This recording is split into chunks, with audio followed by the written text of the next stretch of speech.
Ito ang inyong lingkod na nagbabalik upang magbigay ng mga balitang walang bias at pawang katotohanan lamang. Ito ang Bayang Pinas. Ang isyong ito ay naging usap-usapan sa buong bansa at iba't ibang social media platforms. Isang kontrobersyal na audio recording ang kumakalat ngayon sa publiko na sinasabing naglalaman ng mga pahayag ni Congressman Bienvenido Abante tungkol sa umunoy plano ng maling paggamit ng pondo ng gobyerno. Ang naturang recording ay agad naging viral sa social media at naging mitsa ng matinding batikos mula sa iba't ibang sektor. Sa nasabing audio clip, maririnig umano ang boses ng tila nagbibigay ng detalye sa isang balak na paglustay sa kaban ng bayan. Bagamat hindi pa kumpirmadong si Abante nga ang nasa likod ng naturang recording, marami ang mga nananawagan ng agarang investigasyon upang alamin ang katotohanan sa likod ng issue. Ayon sa ilang eksperto, kung mapapatunayang totoo ang mga paratang, maaaring maharap si Abante sa kasong plunder o graft and corruption na may mabigat na parusa kabilang na ang mga pagkakulong at perpetual disqualification sa paghawak ng anumang pampublikong posisyon. Samantala, maring itinanggi ng kampo ni Abante ang mga aligasyon. Ayon sa mga kanilang pahayag, ang audio recording ay bahagi lamang ng smear campaign laban sa kongresista. Naninindigan sila na malinis ang kanyang record at bukas silang makipagtulungan sa anumang investigasyon upang linisin ang kanyang pangalan. Ang publiko naman ay hati ang opinyon habang ang ilan ay nananawagan ng masusing investigasyon. May mga naniniwala na ang isyong ito ay bahagi lamang ng mas malawak na intriga sa politika. Gayunpaman, malinaw na ang pagkalat ng recording na ito ay nagdulot ng panibagong hamon sa pananampalataya ng taong bayan sa mga lider ng gobyerno. Ang Kongreso at iba pang ahensya ng pamahalaan ay hinihimok ngayon na magsagawa ng agarang aksyon upang masiguro na ang anumang maling gawain ay mapapanagutan at upang maibalik ang tiwala ng publiko sa mga institusyon ng bansa. Well, para nga sa kabuuang detalye at impormasyon ay panoorin na lamang natin ang buong video at salamat na rin sa ating mga solid viewers sa walang sawang pagsuporta at kung bago ka pa lamang sa ating channel ay syempre huwag kakalimutan mag-subscribe, pindutin ang notification bell at piliin na rin ang all upang lagi kang maging updated sa mga balitang bago, totoo at walang bias dito sa channel ng Bayan, ang Bayang Pinas. Huwag din pong kakalimutang mag-iwan ng like at i-share ang ating mga videos.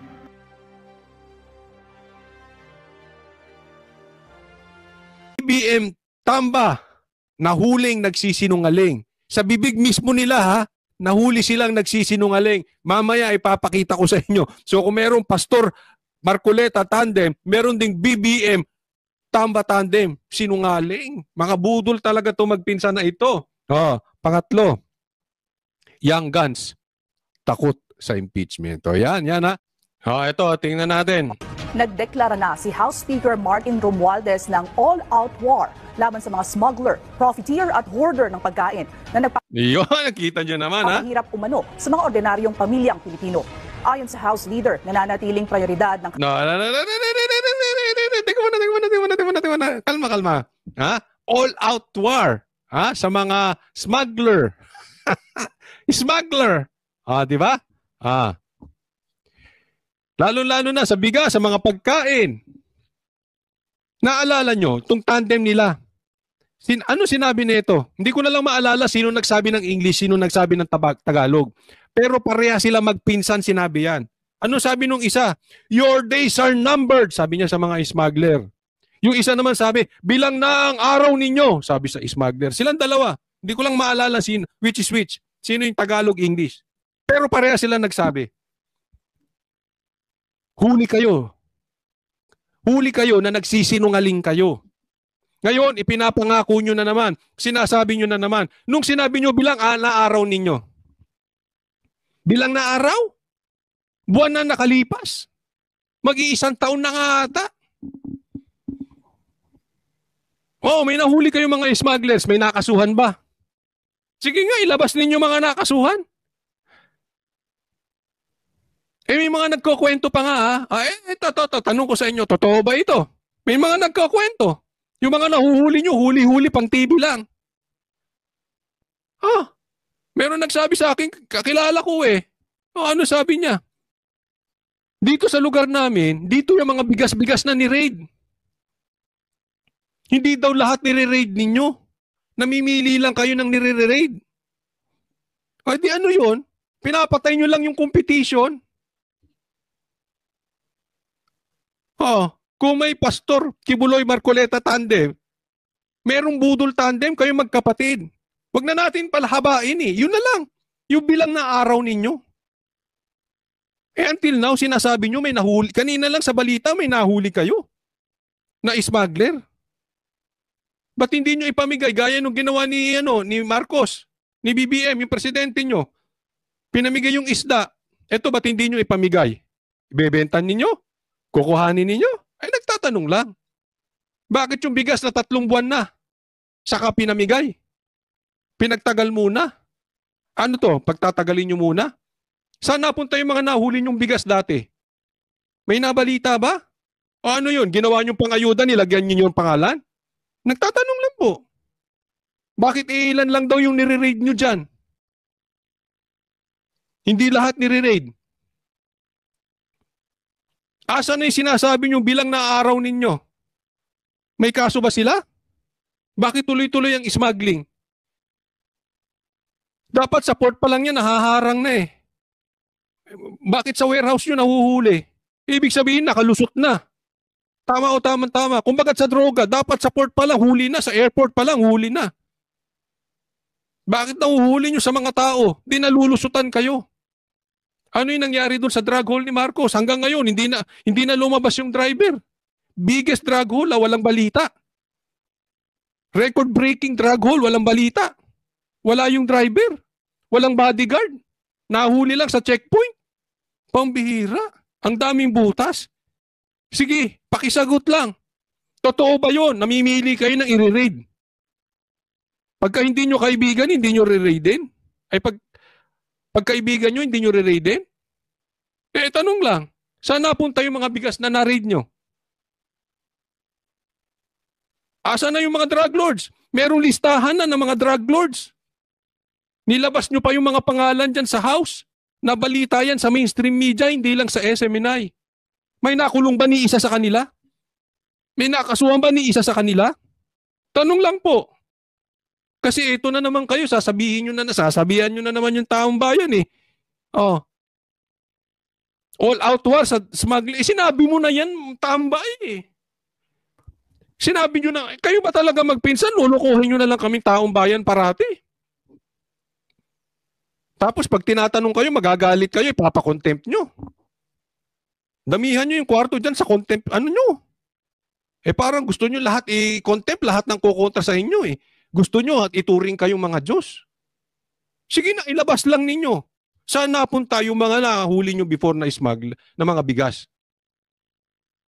Yung listahan na nilabas nyo dyan sa HOR, may isa ba nakasuhan or nakulong? Pakisagot lang. Pakisagot kung sino man sa inyo magpinsan. Ni BBM ikaw, tsaka ikaw. Sagutin nyo. Kamara ang pagbibigay proteksyon sa mga Pilipino, kaya't isa sa mga tinututukan nila ay ang presyo ng bigas. Sabi ni Speaker Romualdez na sa susunod na taon, palalawigin pa nila ang mga isyong tumatalakay sa murang pagkain sa ilalim ng kanilang... Iniloloko nyo taong bayan eh. Dati nyo na sinasabi yan eh. Nahuhuli nyo yung smuggling. Hanggang ngayon, mataas pa rin ang bigas. Kailan nyo ba maaayos yan sa 2028 pagbaba ni Marcos? Wag nyo naman sana kaming gawing tanga. Paulit-ulit yung sinasabi nyo, walang nangyayari eh. Hindi ba katulad nung si PRRD nagsalita? May listahan siya oh. Eto yung mga alam naming adik. Sumuko na kayo bago pa kayo matokhang. Ilang libo sumuko, di ba? Alam mo kung sino nagsasalita? Resulta. Kayo din, kayong tandem, kayong magpinsan, BBM, Tamba, tandem. Ang nagsisalita sa inyo, resulta. Tingnan nyo presyo. Ang layo sa 20 pesos eh. Dami nyong nahuli, wala namang nangyayari. Totoo lang. Naniniwala. Sige, tanungin ko kayo sa mga manunood. Naniniwala ba kayo sa BBM, Tamba, tandem?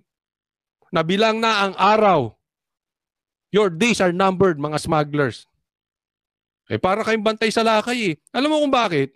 Yung pinsan mo, Martin, na si BBM, naging, ano pa yan ha? Agriculture Secretary. May nangyari ba? No secretary ba siya bumaba presyo ng bigas? Hindi. Yung sibuyas nga, naging 100 pataas eh. Ang presyo. 200 pa nga. Yung asukal 100 plus ang kilo. Naalala nyo yun? Sili, tumaas din. Presidente, Agriculture Secretary rin. Walang nagawa sa agriculture. Ano ba talaga yan si Marcos? Weak ba talaga yan o walang silbi? Oh. Pinalitan siya. May nangyari ba? Ganyan din. Kayo magsabi, yan ba hindi lantarang panluloko sa taong bayan? Alam mo kaya itong pagsalisalita nitong si Tamba? Nahuhuli sa kanya, sinungaling siya eh. Sa'yo mismo galing, Martin. Sinungaling ka. Kasi sinabi nyo na yan dati. Wala namang nangyari, inuulit mo pa ngayon. Diba? Hindi ako nagsabi nun, ikaw. Nasa bili tayo ng mainstream media. Marami pong nakapanood nun. Super Committee. Isasama rin sa pag-uusapan ng presyo ng iba pang basic commodities.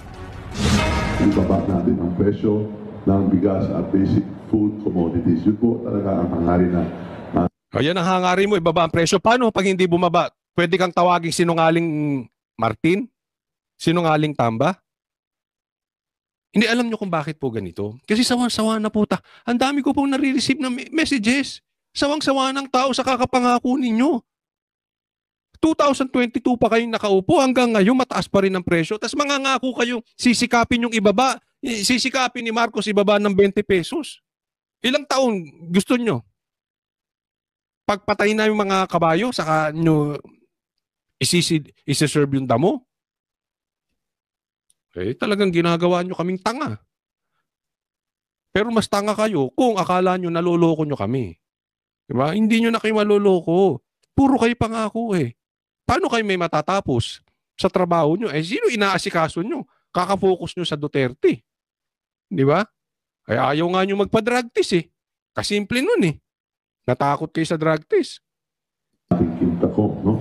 This one we're going to... Ako, tanong ko lang naman. Ikaw kaya, Martin, papayag ka magpa-drug test? Si BBM, papayag ba pa-drug test? Forward, in fact, there will be meetings and briefings. Ano naman koneksyon sa bigas noon? Paano kasi? Yan sinasabi ng taong bayan, lutang na kayo. Para na kay si Lenny, lutang. Yan ang sinasabi nila.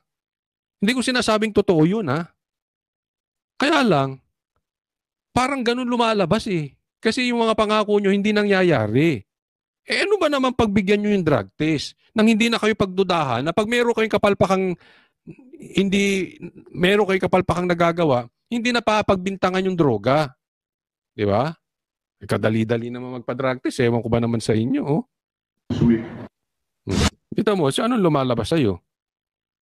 Sinungaling trapo. Ako ito lang sa akin, ha, sa mga kababayan. Nasa sa inyo naman yun eh. Kung maniniwala kayo o hindi. Iwasan na po natin yung trapo. Di ba? Pag nakakita kayo ng isang kandidato, darating ang 2025 election, nung panahon niya, wala siyang nagawa. Boboto niyo pa ba? Wala siyang ginawa kung hindi mag-ayuda. Walang proyekto, walang infrastructure. Kasi yan, malaking proyekto yan, ha. Tanungin niyo agad. Congressman ka, anong infrastructure mo sa lugar ninyo?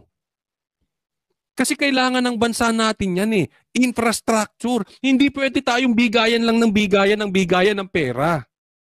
Hindi tayo aasenso niyan. Tanong nyo sa mga congressman, may infrastructure ba? Meron bang nagawang tulay? Kung wala, niloloko kayo niyan. Bahay nila gumaganda. Tapos yung buong probinsya nila, pabulok ng pabulok. Pambihira yan. Hindi, nuknukan ng lukuhan yan. Ako, sa akin lang, huwag kayong boboto nang hindi nakagawa ng infrastructure. Anong silbin ng mga yan? Sa bansang Pilipinas, alisin mo yung ayuda. Wala. Kayo mag-decide. Di ba? Sa akin naman nagsasuggest lang. Anong nagawa nila? Kung walang nagawa, bakit nyo pa iboboto? Dahil maganda apelyido?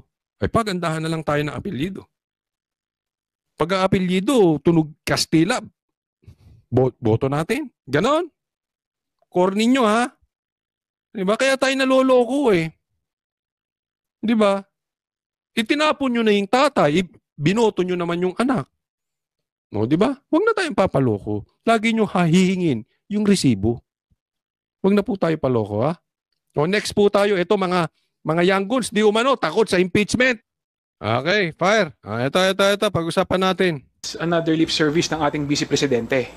Dahil nakikita naman natin na napakadaming pagkakataon na kailangan niya magpaliwanag, hindi naman siya nagpapaliwanag. Oh. Ngayon, ang sinasabi na naman niya na through impeachment, makakapagpaliwanag siya. Buang! Ay, Diyos. Hindi. Kasi sinasabi nito, lip service. Si BP Sara daw puro nganga. Sabi niya, pinagpapaliwanag siya dyan sa kamera, hindi naman siya nagpapaliwanag. Ngayon, sasabihin na maganda nga yung impeachment. At least makakapagpaliwanag siya. Sabi niya, lip service lang yun. Iniiba-iba ni BP Sara sinasabi niya. Mahina ba utak mo, sir? Tanong ko, mahina ba utak mo? Kasi pag pumunta siya dyan sa inyo, gigisahin nyo, hindi nyo naman siya pagpapaliwanagin. Ang gusto pa nga yung tanungan, yes or no lang eh. Buti na lang matapang si PRRD. Sinagot, ba't tanungin nyo ako ng yes or no? Hindi, wag na tayo maglokohan, sir. Diretsahan na tayo. Si BP Sara ba, pag pinatawag nyo, pwede magpaliwanag? O pag maganda na ang sinasabi ng mga resource person ninyo at ayaw ninyo ang sagot, sisigawan ninyo, i-stopin ninyo, one minute break, or i-contempt ninyo. Duduruin ninyo. Huwag na tayo maglokohan. Ganyan naman ang ginagawa. Sinong gaganahan, pumunta dyan at magpaliwanag? Kahit ako halimbawa meron kayong kaso, kasuhan nyo na lang ako sa korte. Bakit? Sa korte pwede ka magpaliwanag. Diyan, pag nagpaliwanag ka, i-contempt ka agad. Asan ang due process? Pag nagpaliwanag ka, ayaw nila ang paliwanag mo, sisigawan ka. Duduruin ka ng mga kasamaan nyo katulad ni Paduano. Hindi mo alam yun, sir? Hello? Ganun kahina utak mo, hindi mo alam ganun ang nangyayari? Hindi ka nanonood? Kaya nga gusto ni BP Sara ng impeachment kasi sa impeachment, pwede siyang magpaliwanag ng hindi binabara, ng hindi kinakat, ng hindi sinisigawan, ng hindi duduruin, hindi na kinokontempt. Naiintindihan nyo? Sa madaling salita, parehas na panig pwede magsalita. Diyan sa quad ko, kayo diyan sa house, kayo ng kayo, pag kayo ay nagdinig, diretsahan na. Huwag ka naman magtanga-tangahan, sir. Alam mo naman yan Yan ba kailangan pang i-explain? Alam nyo naman, kaya hindi umatin si BP Sara. Hindi siya makakakuha ng tamang investigasyon dyan. Dahil bago pa umatin dyan, ilulubog nyo na si BP Sara. Alam yan, that is public knowledge. Alam lahat yan ng mga Pilipino. Unless doon sa mga bayaran na vloggers at saka doon sa mga panatikong tagasunod ninyo. But that is very obvious. Pinapapunta nyo dyan para gisahin. Pinapapunta nyo dyan not because of in aid of legislation. Kaya nga kung may problema kayo at sa tingin ninyo may kaso si BP Sara, kasuhan nyo. Ang tanong, sir, ba't ayaw mong pumirma? Di ba? Pirma ka. Pumirma ka na ba, sir? Tanong ko sa iyo, pumirma ka na. Para sa impeachment ni BP Sara. Ang dami mong kuda Kung pumirma ka na sana, di tapos na. Ang kailangan nyo lang 160 may impeachment na. Di nakakapagpaliwanag si BP Sara. Puro kayo ganyan. Binabanatan nyo na binabanatan si BP Sara. Ayaw nyo naman magsipirma. Duwag naman kayo magsipirma. Asa na yung impeachment? Sir, asa na yung ICC? Etong lahat ng ito na nangyayari, public trial lang. Para ano? Siraan ng Duterte. Pero ayaw talaga nilang itodo. Ayaw nilang itodo sa korte dahil alam nila matatalo sila. Ayaw nilang itodo sa impeachment dahil alam nila matatalo sila. Sir, I challenge you, you put your mouth where, you put your money where your mouth is. Gusto mo magpaliwanag, pirma ka na sa impeachment. Simulan na natin yung impeachment now na. Kung hindi nyo rin kayang pumirma, tahimik na. Pero nakikita naman natin, inisnab niya ang hearing sa Kongreso. Kaya nga sa impeachment ba't tayo mo pumirma? So, inisnab niya ang hearing sa NBI, hindi siya nagpupunta, hindi nagpapakita, tapos sasabihin niya na ang tamang venue ang impeachment. Ano? O kaya nga, hindi pumirma ka, andun nga ang venue, doon siya magpapaliwanag. Sir, ba't tayo mo pumirma? So, hindi na natin maintindihan kung ano ba talaga ang gusto. Hindi, kaya nga pinaiintindi ko Sa impeachment siya magpapaliwanag, pirma na! Ng ating Vice Presidente, no? Maraming pagkakataon na po pwede siyang magpaliwanag. Hindi nga po, pagkakataon ba yung magpapaliwanag dyan sa inyo? Naman, sir, wag na tayong maglokohan. Alam naman natin, pambihira na. Obvious naman. Wala namang makukuha dyan si VP Sara. Gigipitin nyo lang. Hindi siya nagpapaliwanag. So, mahirap talaga pag magpaliwanag. Ako magtatanong lang, sir. Ikaw ba payag magpa-drug test? Hindi kasi naghamon si VP Sara ng drug test eh. Ikaw ba willing magpa-drug test? Tanong lang naman yun, sir. Huwag ka magagalit. Ha? Tanong lang yun. Kung hindi mo talaga alam kung paano mo ipapaliwanag yung mga ginagawa, no? At sana malinawan yung kanyang pag-iisip at binabati natin siya ng Merry Christmas saka Happy New Year! Happy New Year sa iyo, sir. Well, tama po siya. No, tama. Pero ang problema, pag wala pong impeachment, Sir, ikaw ba yung naghamon? Tatanong ko, ikaw ba yung naghamon, sir? Na bago kayo magpa-drug test ay mag-take muna ng oath si BP Sara. Paano yan, sir? Tanong lang, nag-oath na si BP Sara. Willing ka ba magpa-drug test?